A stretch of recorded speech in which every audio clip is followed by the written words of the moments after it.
Hello students, welcome to this video. कैसे हो आप लोग? आई होप आप सब बहुत अच्छे होंगे। देखो, जो अपने 8th क्लास का चैप्टर पढ़ा था conservation of plants and animals, उसके हम इस वीडियो में क्वेश्चन आंसर्स करेंगे। ठीक है, एनसीईआरटी क्वेश्चन।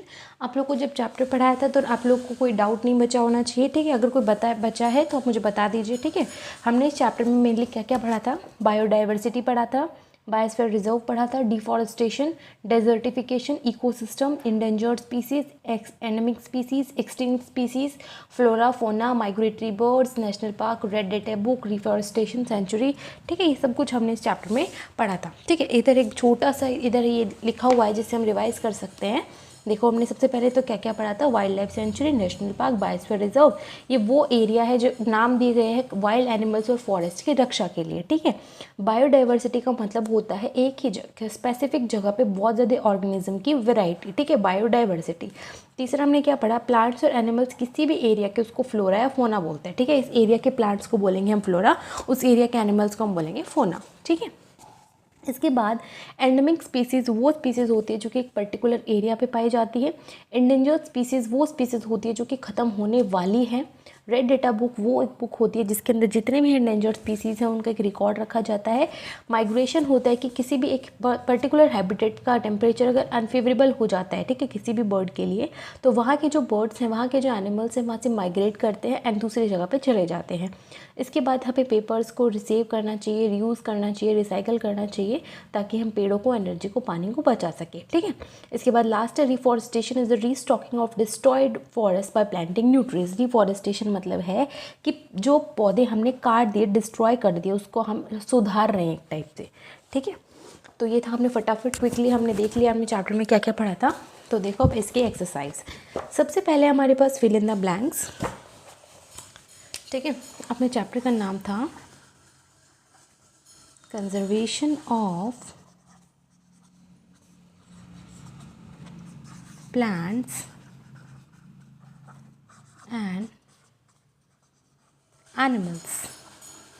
ठीक है, इसके हम इधर क्या करेंगे? एनसीईआरटी क्वेश्चंस करेंगे। तो देखिए, फर्स्ट है a place where animals are protected in their natural habitat is called. मतलब किसी एनिमल के उसके उसी के नेचुरल हैबिटेट में अगर हम किसी को प्रोटेक्ट कर रहे हैं तो उसको हम क्या बोलेंगे? देखो, अगर हम किसी एनिमल को उसी के हैबिटेट में प्रोटेक्ट करते हैं तो उसको हम सेंचुरी बोलते हैं। ठीक है, वाइल्ड लाइफ सेंचुरी। ठीक है, इसका ए पार्ट था ये। बी देखो, species found only in a particular area. किसी पर्टिकुलर एरिया की स्पीसीज़ को क्या बोलते हैं? Endemic species. अभी हमने पढ़ा ना, endemic, endangered and extinct. Migratory birds fly to far away places because of dash changes. Migratory bird जो हैं एक जगह से दूसरी जगह जाते हैं, क्यों? क्योंकि क्या किसके अंदर चेंज हो जाता है? क्लाइमेट में चेंज हो जाता है, तो हम लिखेंगे क्लाइमेटिक चेंजेस। ठीक है, ये था हमारा क्वेश्चन नंबर फर्स्ट। ठीक है, दूसरा क्वेश्चन देखो, डिफ्रेंशिएशन है सेकंड क्वेश्चन में। Differentiate between the following. सबसे पहले wild life sanctuary and biosphere reserve. देखो, answer number 2 A part, wild life sanctuary and biosphere reserve. एक साइड लिखेंगे हम वाइल्ड लाइफ सेंचुरी एंड एक साइड लिखेंगे बायोस्फीयर रिजर्व।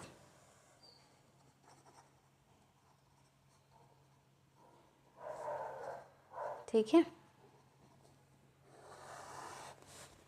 फर्स्ट देखो, वाइल्ड लाइफ सेंचुरी एक ऐसा एरिया होता है जहाँ पे एनिमल्स को प्रोटेक्ट किया जाता है बाहर के डेंजर से, जैसे कि हंटिंग वगैरह हो गया। ठीक है, बायोस्फीयर रिजर्व एक एरिया होता है जो कि बनाया जाता है बायोडाइवर्सिटी को कंजर्व करने के लिए। ठीक है, तो लिखेंगे एन एरिया, इस एरिया के अंदर ही किया जाता है। ठीक है, within which animals are protected. ठीक है, एनिमल्स मतलब जहाँ पे है वहीं पे प्रोटेक्ट किया जाता है। ठीक है, इधर क्या होता है? खास एरिया बनाया जाता है, कंस्ट्रक्ट किया जाता है। An area constructed for the conservation of biodiversity. ठीक है, इसके बाद देखिए सेकंड पॉइंट, इधर जो भी वाइल्ड एनिमल्स होते हैं जिनकी प्रोटेक्शन की जाती है उधर अच्छे से प्रोटेक्शन की जाती है, ठीक है। Adequate habitat and protection, habitat भी प्रोवाइड किया जाता है और प्रोटेक्शन भी प्रोवाइड की जाती है। Adequate habitat and protection are provided, ठीक है।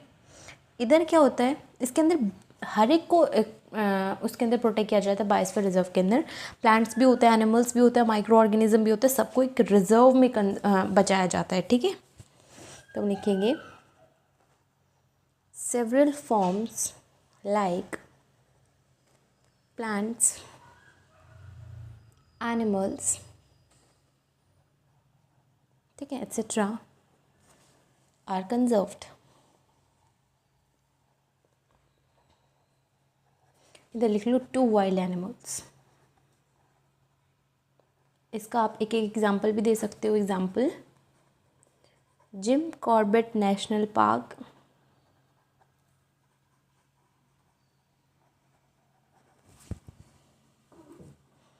इधर आप एक एग्जाम्पल दे सकते हो नीलगिरी बायोस्फीयर रिजर्व, ठीक है। समझ आया? ये है अपना सेकंड का ए पार्ट। दूसरा क्वेश्चन देखो इसका बी पार्ट, जू एंड वाइल्ड लाइफ सेंचुरी। जू और वाइल्ड लाइफ सेंचुरी में हमें डिफरेंस बताना है। देखो आंसर नंबर 2 का बी पार्ट, एक साइड लिखेंगे हम जू, एक साइड लिखेंगे हम वाइल्ड लाइफ सेंचुरी, ठीक है। देखो जू के अंदर तो सबको पता है एनिमल्स को पिंजरे में रखा जाता है, ठीक है, आर्टिफिशियली कंस्ट्रक्टेड केजेस में रखा जाता है, ठीक है। तो हम लिखेंगे first point, animals are kept in artificially constructed facilities, ठीक है। इधर वाइल्ड लाइफ सेंचुरी के अंदर क्या करता है, एनिमल्स को उन्हीं के हैबिटेट में प्रोटेक्ट किया जाता है, ठीक है। An area within which animals are protected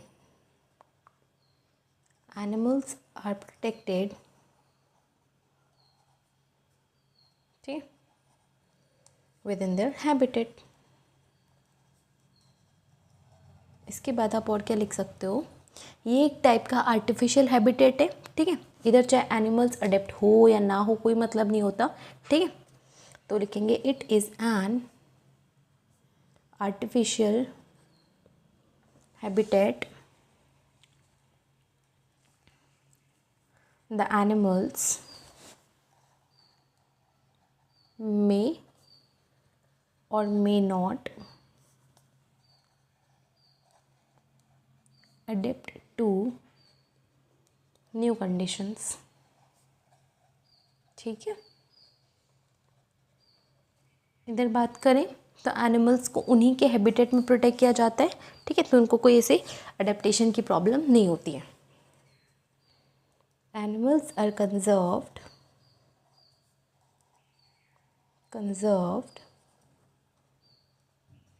in their own habitat,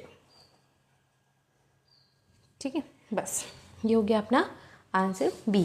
third देखो, इंडेंजर्ड और एक्सटिंक्ट स्पीसीज। इंडेंजर्ड वो स्पीसीज होती है जो ख़त्म नहीं हुई है पर होने वाली है, एक्सटिंक्ट जो हो चुकी है, ठीक है। एक साइड लिखेंगे हम endangered species versus extinct species. देखो first point, the species which are on the verge of extinction,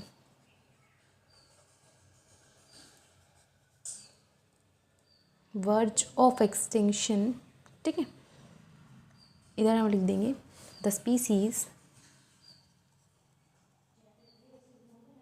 that no longer exist, जो है ही नहीं, इसका एग्जांपल आप लिख सकते हो जैसे कि बंगाल टाइगर, ब्लू व्हेल भी लिख सकते हो। इधर हमारा एग्जांपल आएगा जैसे कि ग्रेट ऑक लिख सकते हो, डायनासोर भी लिख सकते हो, ठीक है।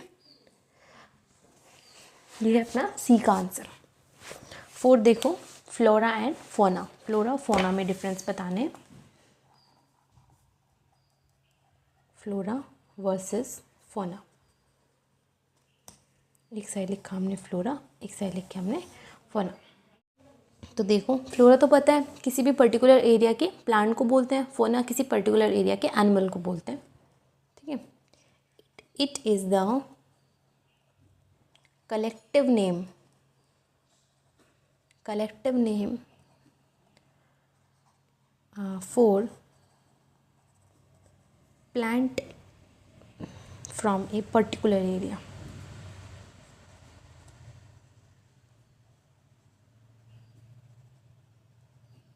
इधर हम लिखेंगे it is the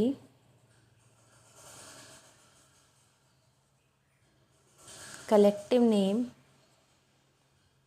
for animals of a particular area। एक आप इनका एग्जाम्पल लिख सकते हैं।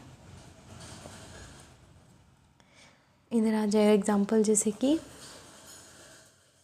स्पर्च, ठीक है।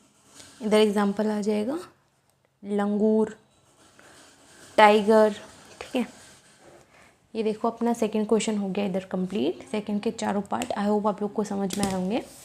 थर्ड क्वेश्चन देखिए, discuss the effect of deforestation on the following. इन पे डिफॉरेस्टेशन का क्या फ़र्क पड़ता है, एनिमल्स पे, एनवायरनमेंट पे, विलेजेस पे, सिटीज़ पे, अर्थ पे और नेक्स्ट जनरेशन पे, ठीक। सबसे पहले हम लिखेंगे वाइल्ड एनिमल्स पे क्या फ़र्क पड़ता है। देखो आंसर नंबर 3 का ए पार्ट क्या है। A part, effect of deforestation on wild animals. Effect of deforestation on wild animals. देखो, अगर किसी जगह के ट्रीज़ प्लांट्स ख़त्म हो जाएंगे तो क्या होगा, मतलब एक किसी जगह पर जब ट्रीज़ प्लांट्स ख़त्म हो जाते हैं तो सिचुएशन को बोलते हैं डिफॉरेस्टेशन, ठीक है। सबसे पहले डिफॉरेस्टेशन समझना ज़रूरी है। इसके बाद प्लांट्स जो है हमारे इस हैबिटेट के, हमारे इकोसिस्टम के बहुत ही इंपॉर्टेंट पार्ट है, ठीक है। अगर वो ख़त्म हो जाएंगे धीरे धीरे वाइल्ड एनिमल्स पे फ़र्क पड़ जाएगा। वाइल्ड एनिमल्स क्योंकि कुछ तो वाइल्ड एनिमल्स ऐसे होते हैं जो कि सिर्फ प्लांट पे एग्जिस्ट करते हैं, प्लांट पे ही जिंदा रहते हैं, ठीक है। तो लिखेंगे हम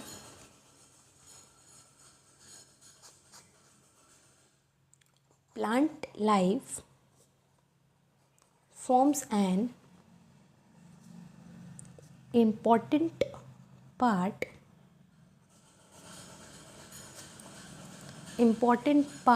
of the ecosystem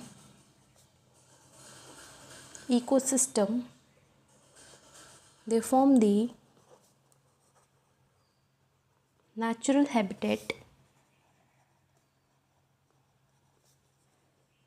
habitat of various animals in an ecosystem,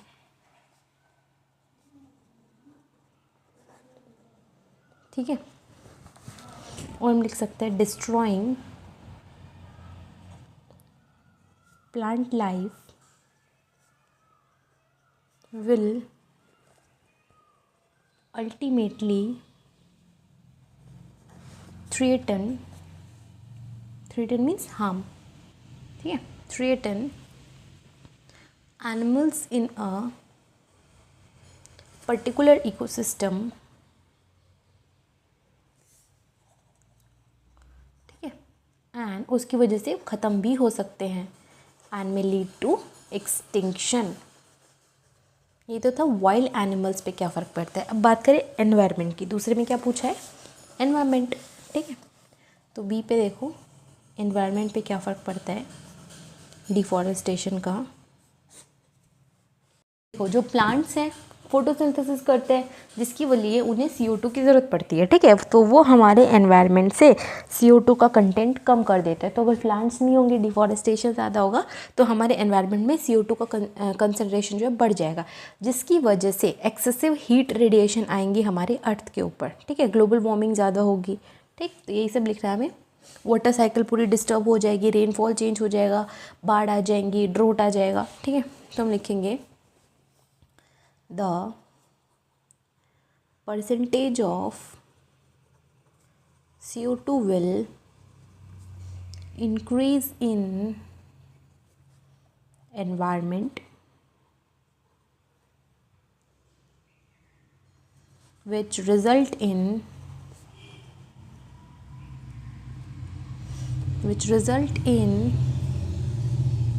trapping of excessive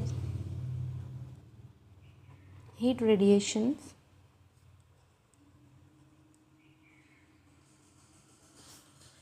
causing global warming, ठीक है, जिसकी वजह से ग्लोबल वार्मिंग होगी। It leads to rise in the temperature of earth and disturb the water cycle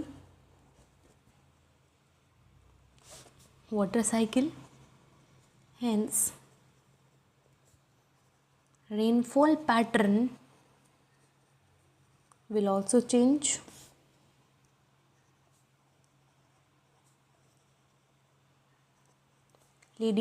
leads to drought and flood, ठीक है। तो ये था effect of deforestation on environment. Third देखो क्या है, विलेजेस पे क्या फ़र्क पड़ता है।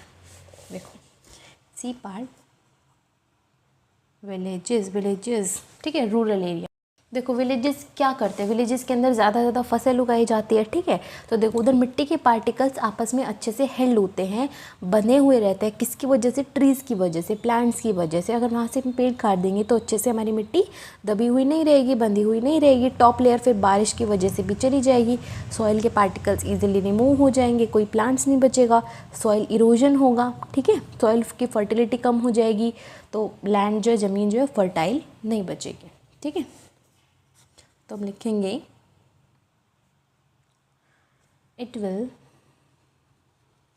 Remove top layer of the soil because there will be क्योंकि कोई प्लांट ही नहीं होगा उनको पकड़ने के लिए, there will be no plant to hold them. Soil erosion will also increase.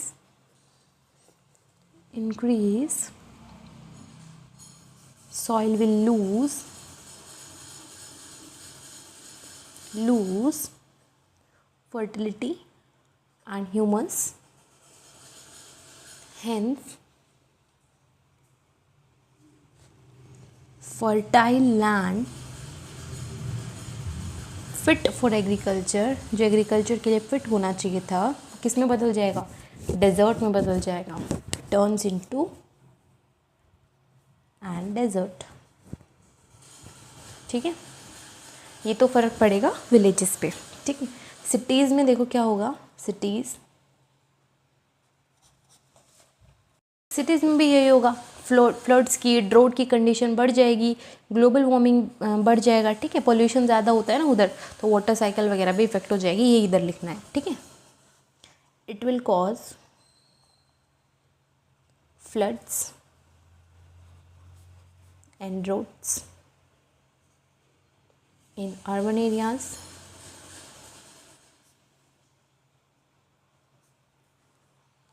and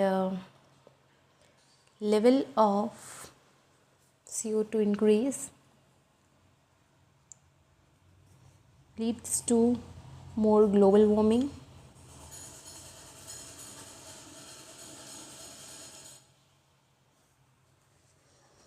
water cycle will also be affected.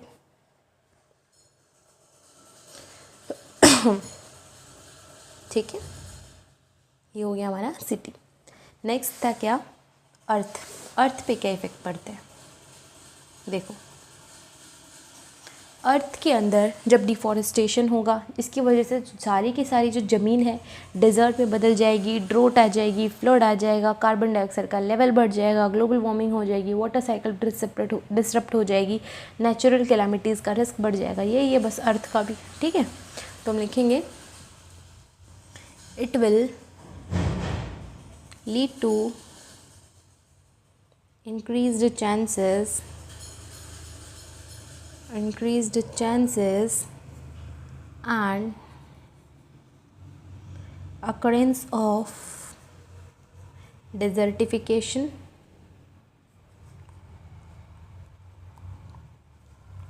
droughts and floods, CO2 level will increase, lead to global warming, water cycle will affected, water cycle will affected, ठीक है। There is also an increased risk of natural calamities, ठीक है। ये था क्या, अर्थ का। Then last है हमारा नेक्स्ट जनरेशन। नेक्स्ट जनरेशन पे डिफॉरेस्टेशन का क्या फ़र्क पड़ेगा, एफ नेक्स्ट जनरेशन। देखो बहुत सिंपल सी चीज़ है, हमारा एनवायरनमेंट जो है ख़राब हो रहा है, ठीक है, डिफॉरेस्टेशन की वजह से सॉइल इरोजन हो रहा है, ग्लोबल वार्मिंग हो रहा है, desertification, draught, green house effect, flood, ये सब तो आप देख चुके हो, ठीक है। इसलिए जो नेक्स्ट जनरेशन है उसको ज़्यादा फेस करने पड़ेंगे यही सब कॉन्सिक्वेंसेस, ठीक है। तो देखो हम लिखेंगे soil erosion, global warming, drought, floods, greenhouse effect, etc. are caused due to deforestation.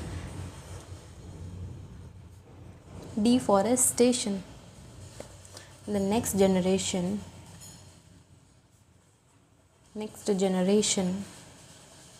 will face the consequences of deforestation, ठीक है। थर्ड क्वेश्चन हो गया हमारा इधर कंप्लीट, ठीक है। किस किस को क्या क्या इफेक्ट होगा देख लिया हमने। नेक्स्ट क्वेश्चन देखो, व्हाट विल हैपन इफ़, क्या होगा अगर, if we go on cutting trees, अगर हम पेड़ ऐसे ही काटते जाएं, habitat of an animal is disturbed, किसी एनिमल का हैबिटेट अगर हम ख़राब कर देते हैं, top layer of soil is exposed, मिट्टी के अगर टॉप लेयर हम एक्सपोज कर दें, हटा दें, तो क्या होगा। देखो सबसे पहले तो अगर हम इसी तरीके से पेड़ काटते जाएंगे तो एनिमल्स को उनका हैबिटेट जाता जाएगा, डिस्ट्रॉय होता रहेगा उनका, जिसकी वजह से बायोडाइवर्सिटी रिड्यूस होगी, अर्थ का टेम्परेचर बढ़ जाएगा, ग्लोबल वार्मिंग हो जाएगी, वाटर साइकिल ख़राब हो जाएगी, रेनफॉल के पैटर्न चेंज हो जाएंगे, ड्रोट, फ्लड। आप लोग सोच रहे होंगे ना हर क्वेश्चन में यही आंसर है, सब में यही तो लिखना है और कुछ है ही नहीं इसमें। आंसर नंबर 3 का ए पार्ट, ठीक। देखो if we go on cutting trees, the animals will lose their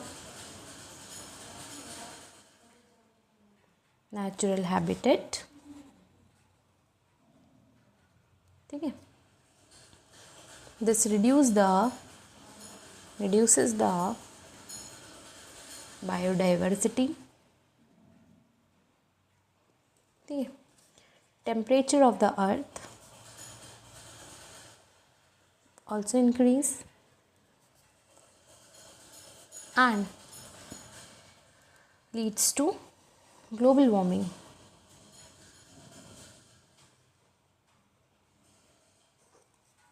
Rainfall pattern changes,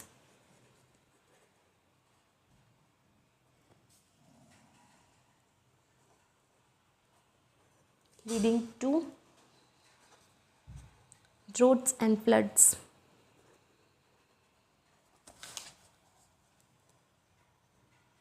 ठीक है, यही सब लिखना है। ठीक है, इसके बाद देखो बी पार्ट क्या था। बी में पूछा था कि अगर हम किसी एनिमल का नेचुरल हैबिटेट डिस्टर्ब कर दे तो क्या होगा। देखो एनिमल की जितने भी बेसिक ज़रूरी चीज़ें होती है, खाना, पानी, रहना, प्रोटेक्शन, ये सब अगर हम हटा दे तो एनिमल नहीं रह पाएगा अच्छे से। ठीक है, एनिमल को ज़्यादा प्रॉब्लम फेस करनी पड़ेंगी। ठीक है, दूसरी जगह पे जाएगा फिर वो, ओके, फूड की तलाश में, पानी की तलाश में, तो एनिमल जो है इस तरीके से मर जाएंगे। अगर वो दूसरी जगह पे गया तो वो मान लो वहाँ पे कोई दूसरा जानवर ज़्यादा डोमिनेंट है तो उसको मार देगा वो। ठीक है, तो इसी तरीके से जानवर मर जाएंगे।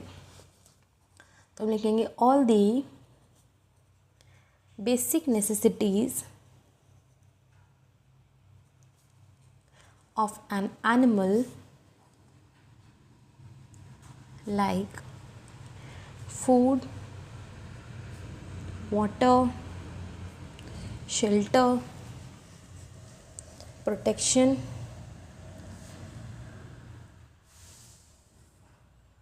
are provided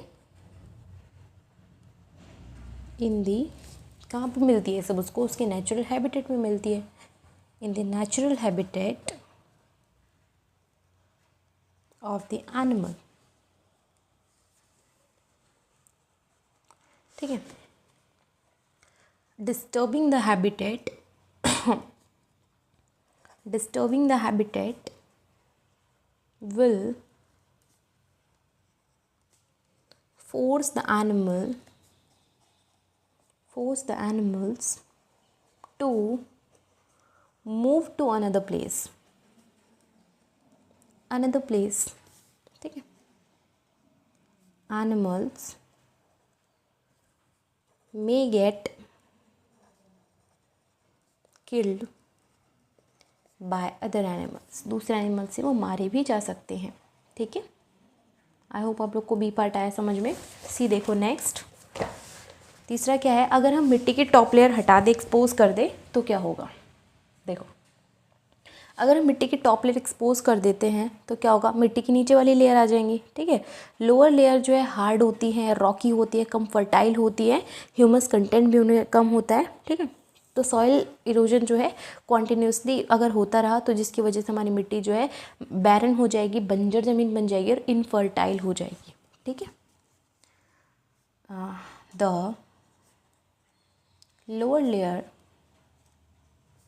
of the soil are hard, Rocky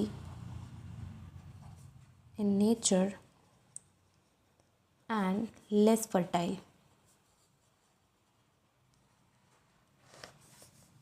This is because of reduced quantity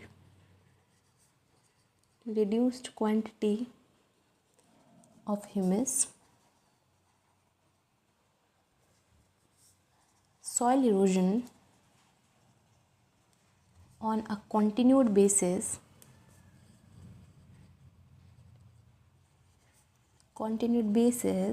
will turn land barren and infertile, जिसकी वजह से कोई प्लांट वगैरह ग्रो नहीं कर पाएगा। ठीक है, थर्ड क्वेश्चन आ गया। इसके बाद देखो नेक्स्ट क्वेश्चन, सॉरी फोर्थ था ना ये, फिफ्थ देखो, आंसर इन ब्रीफ। इसमें क्या है, why should we conserve biodiversity. सबसे पहले क्वेश्चन ये है कि हमें बायोडाइवर्सिटी कंजर्व क्यों करनी चाहिए। सबसे नॉर्मल सा क्वेश्चन है, बायोडाइवर्सिटी कंजर्व क्यों करनी चाहिए, आप बताओ। क्योंकि जो हमारी बायोडाइवर्सिटी है उसके अंदर प्लांट्स भी होते हैं, एनिमल्स भी है, माइक्रो ऑर्गेनिज्म भी है, इसी को बायोडाइवर्सिटी बोलते हैं। ठीक है, दोनों ही सारे के सारे जितने भी ऑर्गेनिज्म है आपस में एक दूसरे पर डिपेंड करते हैं। ठीक है, इसलिए वो एक दूसरे से रिलेटेड है। अगर एक डिस्ट्रक्ट होगा तो दूसरा भी डिस्ट्रॉय होगा। ठीक है, इसलिए बायोडाइवर्सिटी को नेचर का बैलेंस बनाए रखने के लिए बहुत ही ज़रूरी है बचाना। ठीक है, आंसर नंबर 5 का A part. See, both plants and animals have a mutual dependence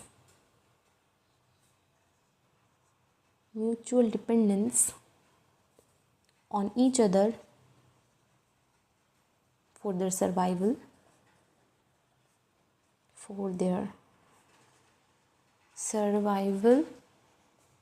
ठीक है, as they are related to one another. The destruction of one will automatically destroy the another. Hence biodiversity, इसलिए ज़रूरी है biodiversity को बचाना. Biodiversity has to be conserved in order to maintain nature's balance.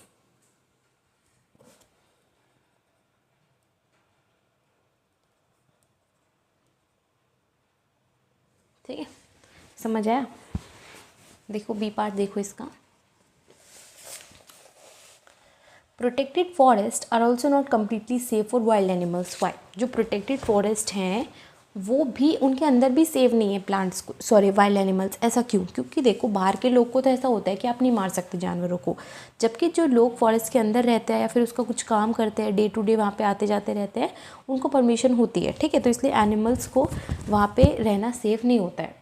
बाकी देखो जंगल में एनिमल्स रहते हैं, ठीक, जंगल के एनिमल्स को क्या हार्म है, लेकिन जो इंसान, जो लोग जंगल के आसपास रहते हैं वो तो फॉरेस्ट पे डिपेंड करते हैं ना खाने के लिए, फिर बाकी सारी चीज़ों के लिए. ठीक है, तो इसलिए एनिमल्स को प्रोटेक्टेड फॉरेस्ट में रखना भी सेफ नहीं है. ठीक, हम लिखेंगे people who live near the forest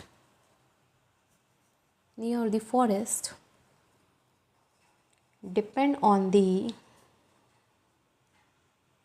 resources of the forest, so it is not safe for animals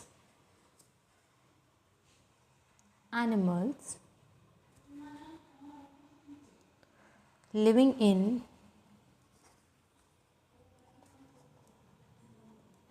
protected areas.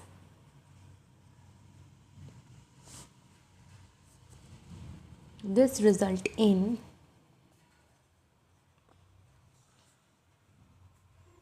killing of wild animals,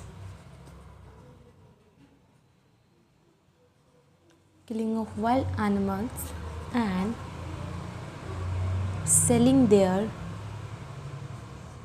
products for huge sum of money. ठीक है, ये हो गया अपना बी पार्ट का answer. सी देखो, सम tribal depend on जंगल. हाँ, कुछ ट्राइबल जो बंजारी लोग होते हैं ना, वो जंगल पे डिपेंड करते हैं. कैसे करते हैं बताओ. देखो कैसे डिपेंड करते हैं. फॉरेस्ट जो है ट्राइबल पीपल को खाना देते हैं, बाकी रिसोर्सेज देते हैं. ठीक है, तो वो उनके लिए नॉर्मल है डिपेंड होना. देखो आंसर नंबर 5 का सी पार्ट, क्योंकि ट्राइबल लोग का ठिकाना कहाँ होता है, कोई नहीं होता, जंगलों पे डिपेंड करते हैं. The forest provide food and shelter and other resources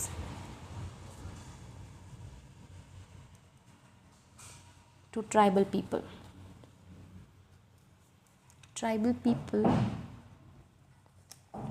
It is normal, inevitable for them to depend on forest and the resources for everyday need.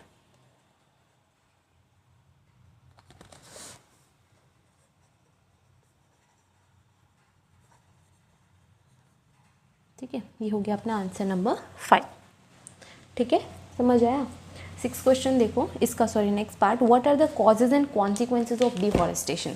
सबसे पहले तो कॉज क्या है और कॉन्सिक्वेंसेज क्या है. कॉज मतलब क्या होता है कि क्यों हो रहा है डिफॉरेस्टेशन, और कॉन्सिक्वेंसेज इसके बाद में चल के क्या होगा.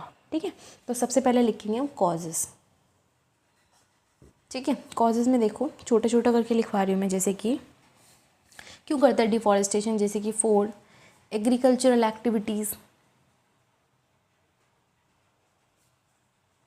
ठीक है, एंड फायरवुड के लिए, फॉर फायरवुड. बाकी हो गया जैसे कल्टीवेशन के लिए ज़मीन मिल जाए. ठीक है, प्रोक्योरिंग. जब आपको चैप्टर जब पढ़ाया था तो बताया था प्रोक्योरिंग लैंड फॉर कल्टीवेशन. घर वगैरह बनाने के लिए, बिल्डिंग हाउसेस, फैक्ट्रीज, फर्नीचर बनाने के लिए, सब लिख सकते हो आप, फॉर फर्नीचर. ये तो हो गया अपने कॉजेस. कॉन्सिक्वेंसेस देखिए. कॉन्सिक्वेंसेस मतलब इनसे क्या नुकसान होने वाला है आगे चल के. सबसे पहले तो क्या होगा, सॉइल इरोजन लिख सकते हो आप. Soil erosion, loss of biodiversity, and floods, droughts, global warming. ठीक है, सब लिख सकते हो. Disruption of water cycle, everything. ठीक है, तो ये अपना सी पार्ट का आंसर. डी देखो नेक्स्ट क्वेश्चन क्या है. What is red data book. Red data book क्या होती है, एक ऐसी बुक होती है, इंटरनेशनल लिस्ट होती है जिसके अंदर प्लांट्स और एनिमल्स की वो स्पीसीज लिखी जाती है जो इंडेंजर्ड होने वाले, वो एक्सटिंक्ट होने वाली है. ठीक है, और इसको कौन मेंटेन करता है, international union for conservation of nature and natural resources, IUCN. ठीक है, तो देखो ई पार्ट इसका. सी, the red data book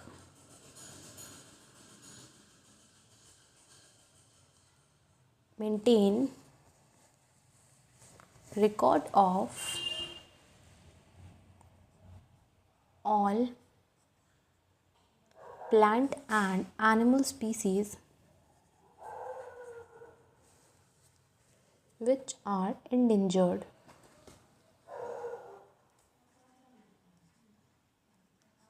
ठीक है, IUCN. इसके फॉर्म देखो, international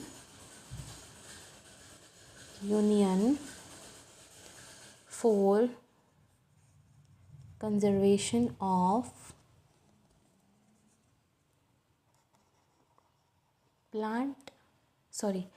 conservation of nature and natural resources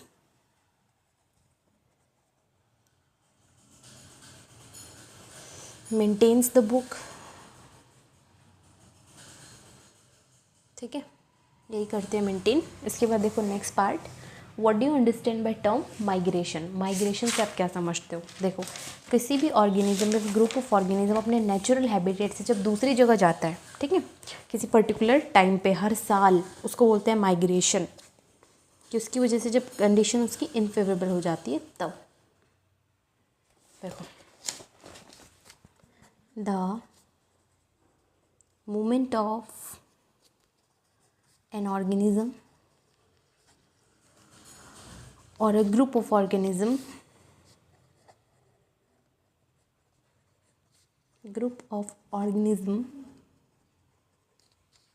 from its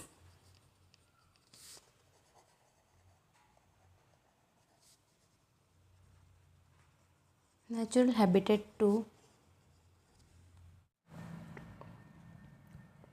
another habitat ठीक है, किसी एक हैबिटेट से दूसरे हैबिटेट में चला जाता है, अनदर प्लेस, ठीक है, एवरी ईयर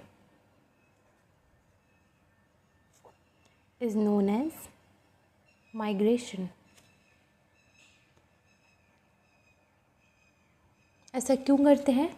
बर्ड्स माइग्रेशन क्यों करते हैं? ताकि वहाँ के जो अनफेवरेबल कंडीशंस है वो वहाँ से बच सके, ठीक है, बस यही पूछा था माइग्रेशन का मतलब। इसके बाद देखो नेक्स्ट क्वेश्चन क्या है। In order to meet the ever increasing demand in factories and for shelter trees are being continuously cut. ठीक है, मतलब जो आजकल फैक्ट्रीज़ की शेल्टर के लिए जो डिमांड बढ़ रही है, पेड़ों को लगातार उसके लिए काटा जा रहा है। ठीक है, is it justified to cut trees for such projects? क्या ऐसी चीज़ों के लिए, ऐसे काम के लिए पेड़ों को काटना सही है? Discuss and prepare a brief report.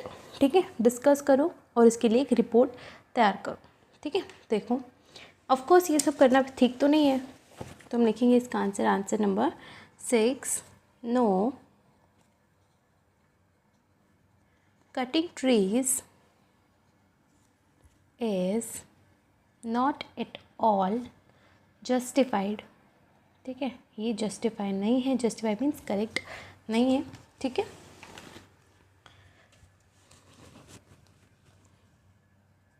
Vast number, vast means बहुत ज़्यादा अमाउंट में, vast number of organisms, birds etcetera live in forest. ठीक है, ये फॉरेस्ट में ही रहते हैं।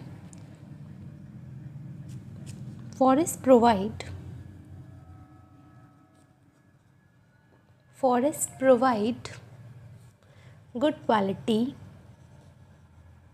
Good quality air for animals, birds, humans, etc। ठीक है, एयर जो है, सॉरी ये जो फॉरेस्ट है हमें ये सब काफ़ी चीज़ें देते हैं। ठीक है,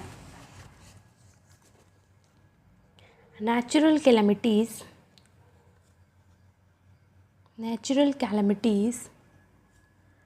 could also be prevented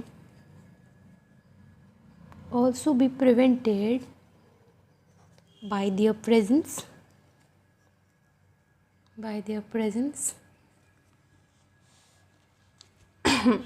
और क्या होता है, देखो जब हम फॉरेस्ट को बहुत ज़्यादा यूज़ करते हैं, बहुत ज़्यादा फॉरेस्ट को जब हम काटते हैं, जिसकी वजह से ह्यूमन पॉपुलेशन की जो डिमांड बढ़ती जा रही है, ऐसा तो नहीं है ख़त्म हो जाएंगी, डिमांड तो बढ़ती ही जाएंगी। ठीक है, जिसकी वजह से क्या होगा, लॉन्ग टर्म प्रॉब्लम्स आएंगी। ठीक है, तो हम लिखेंगे it will cause long term problems, like कैसी कैसी प्रॉब्लम्स, देखो सॉइल इरोजन, ठीक है, ग्रीन हाउस इफेक्ट,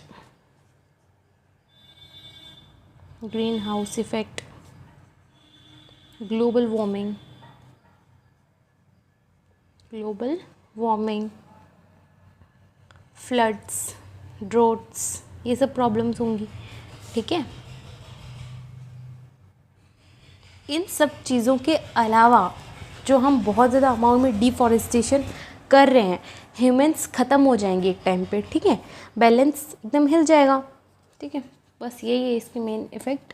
तो नेक्स्ट क्वेश्चन देखो, how can you contribute to the maintenance of green wealth of your locality, make a list of action to be taken by you. अपनी locality, अपनी जहाँ पे आप रहते हो वहाँ की ग्रीन वेल्थ, मतलब कि पेड़ों वगैरह को बनाए रखने के लिए आप कैसे अपना कंट्रीब्यूशन दे सकते हो।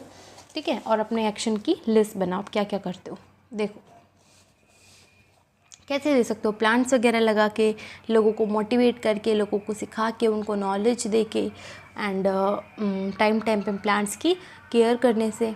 ठीक है, बच्चों में अवेयरनेस दे के। तो लिखेंगे I can take care of the green wealth of my locality by growing plants। ठीक है, I can motivate people of my neighborhood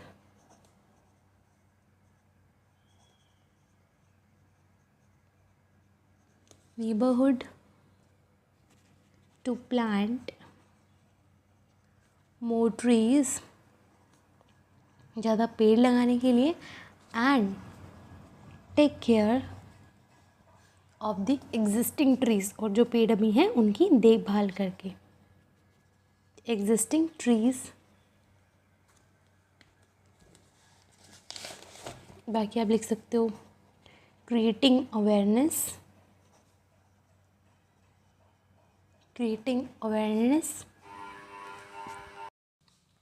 among the children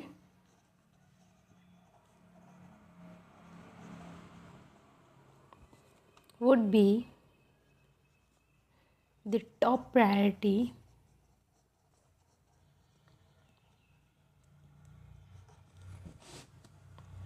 ठीक है, ये सबसे मेन होगा। बाकी देखो आगे,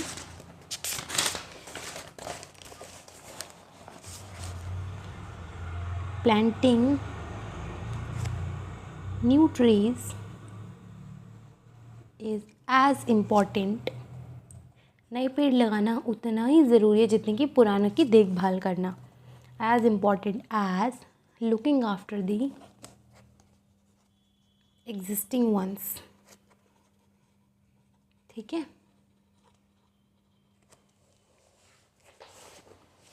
so I and my volunteers, मतलब मेरे friends, would water the plants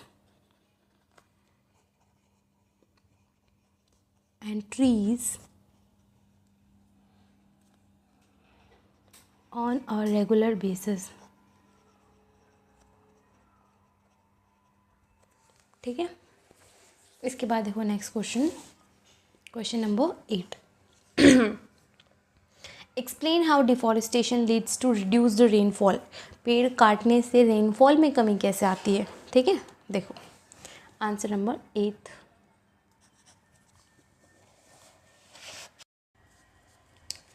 right, removal of trees from a particular area, एक जगह से जब हम पेड़ हटा देते हैं, ठीक है, इन इंडस्ट्रीज़ वगैरह, एग्रीकल्चर, अदर कोई भी पर्पज़ के लिए, उसको बोलते हैं डिफॉरेस्टेशन, ठीक है। Removal of trees from a particular area for various purpose is called deforestation.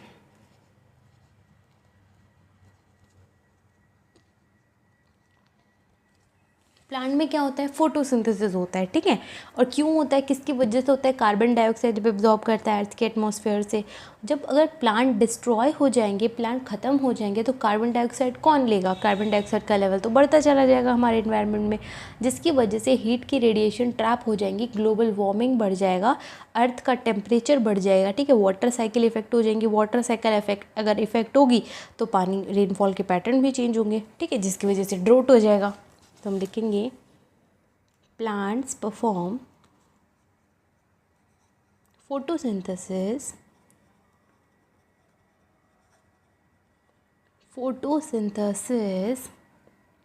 by absorbing CO2 from Earth's atmosphere। I know इस चैप्टर के क्वेश्चन थोड़े ज़्यादा हैं, लंबे भी हैं, लेकिन बहुत ही ईजी है ना, घुमा फिरा के सब में एक ही बात लिखनी है हमें, ठीक है। when plants destroyed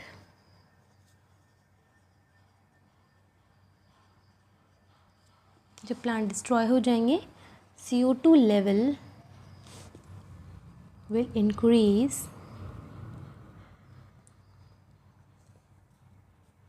leading to global warming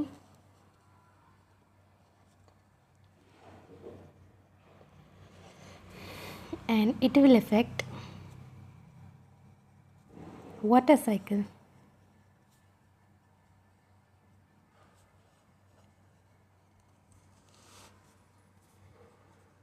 rainfall pattern changes and result in drought.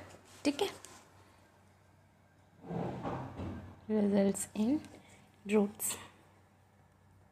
तो ये हो गया अपना आंसर नंबर 8. 9th क्वेश्चन देखो.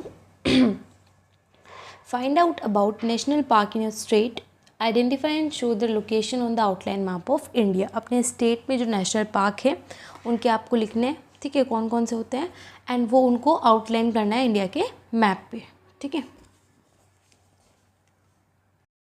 लाइक हम कहाँ रह रहे हैं, आप किसी भी स्टेट से हो, सो दैट मतलब जैसे मान लो आई एम फ्रॉम हरियाणा. ठीक है, तो मैं लिखूँगी जैसे कि नेशनल पार्क्स इन हरियाणा. अब लिखोगे आप first Sultanpur national park,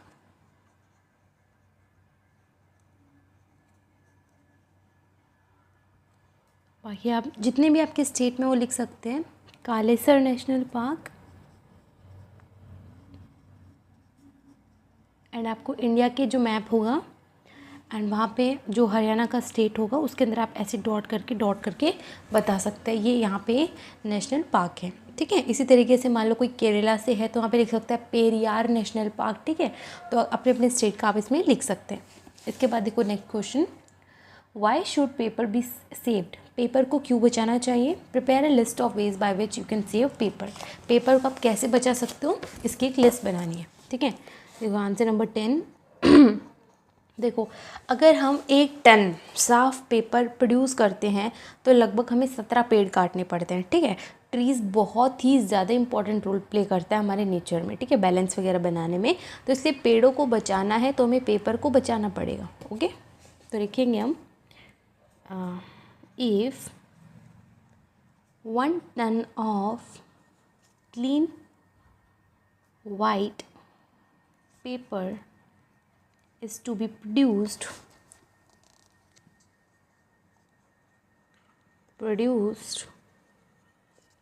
17 full grown trees are cut down. ठीक है, so it is essential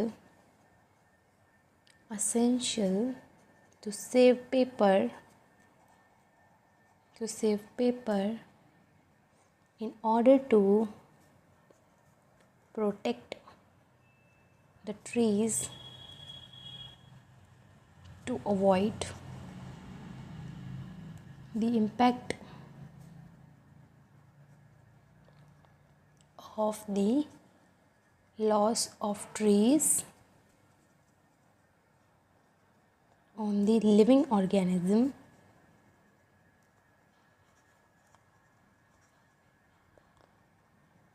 that depend on these trees.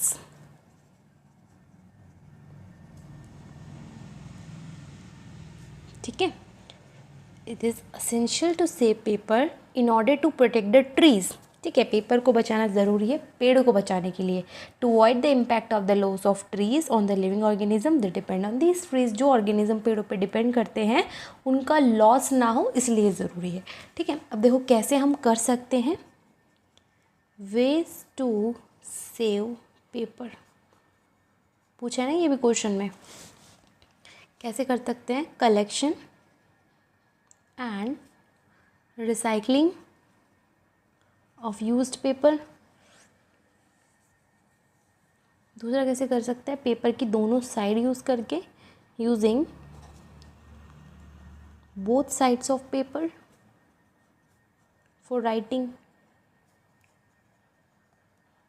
और क्या कर सकते हैं. अवेयरनेस स्प्रेड करके, बाय स्प्रेडिंग अवेयरनेस. किसकी अवेयरनेस. Importance of paper. ठीक है, और क्या लिख सकते हो. Intelligent and proper use of paper. Intelligent and proper use of paper. ठीक है, तो ये था अपने 10th क्वेश्चन। नेक्स्ट क्वेश्चन देखो, क्वेश्चन नंबर 11। इधर एक क्रॉसवर्ड है, देखो पजल है, सॉल्व करना है। में से डाउन में है species on the verge of extinction, ऐसी स्पीसीज़ जो भी ख़त्म होने वाली हैं उनको क्या बोलते हैं। ठीक है, ये देखो डाउन का फर्स्ट है, ये जो ख़त्म होने वाली है उनको तो बोलते हैं इंडेंजर्ड।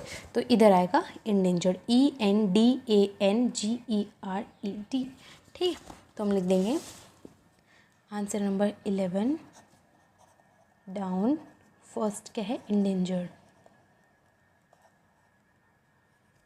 सेकंड देखो, a book carrying information about endangered species, ऐसी बुक जो कि इंडेंजर्ड स्पीसीज़ के रिकॉर्ड रखती है, डेटा रखती है, वो कौन सी बुक होती है, रेड डेटा बुक। ठीक है, REDDATABOOK।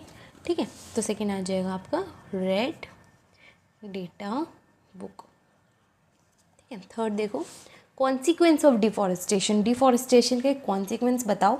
बहुत से कॉन्सिक्वेंस है, देखो इधर लिखना है हमें, कैसा आएगा, सॉरी फिफ्थ है ना, करेक्ट है, DESERTS, डेजर्ट्स। ठीक है, तो आ जाएगा हमारा डेजर्ट्स डाउन का, इधर 5 आएगा। ठीक है, बाकी है across, species which have vanished, ऐसी स्पीसीज़ जो ख़त्म हो चुकी हैं, एक्सटिंक्ट स्पीसीज़। तो इधर आपका फर्स्ट है अक्रॉस का EXTINCT, अक्रॉस के फर्स्ट में आएगा एक्सटिंक्ट। एंड थर्ड देखो, species found only a particular habitat, किसी खास हैबिटेट में कोई स्पीसीज़ मिलती है, एंडेमिक स्पीसीज़। इधर आ जाए आपका endemic. Then fourth, variety of plants, animals and micro organism found in an area, किसी एरिया के अंदर प्लांट्स, एनिमल, माइक्रो ऑर्गेनिज्म की जो वैरायटी मिलती है उसको क्या बोलते हैं, बायोडाइवर्सिटी। तो इधर आ जाए आपका बायोडाइवर्सिटी। तो हो गए हमारे इस चैप्टर के क्वेश्चंस ख़त्म। आप वीडियो स्किप मत करना, बहुत इंपॉर्टेंट क्वेश्चन है। अगर आपको फिर भी कोई क्वेश्चन समझ में ना आया हो तो पूछ सकते हैं आप मुझे। ठीक है, एंड नेक्स्ट वीडियो में अपना नेक्स्ट चैप्टर पढ़ लेंगे।